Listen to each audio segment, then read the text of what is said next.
tonight I'm going to end up talking to you about feeding tubes and how speech therapy can actually help with feeding tubes.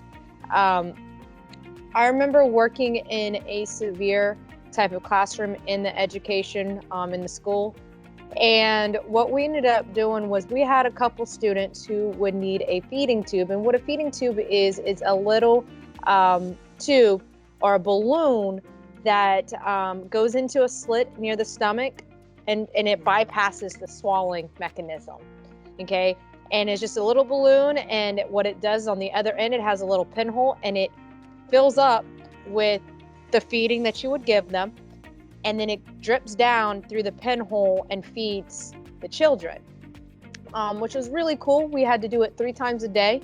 There were a lot of schedules, but like, wait, how does this apply to speech?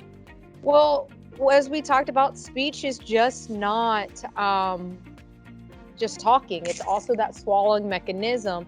And 9 times out of 10, you're going to want something from the doctor or the pediatrician or the speech to say, hey, I need this child to have a doctor's note and saying they need to be fed at school so-and-so on so many days, and the school has to provide the feeding therapy. Either sometimes it's through speech can come in and do it, or the nurse, and a lot of times the special ed are trained to do so. So again, feeding tubes are not scary. At first it's like, is it going to hurt them? Is it not? It's not. So if you notice, talk to your speech, especially when they're doing feeding therapy. Do they need the feeding tube?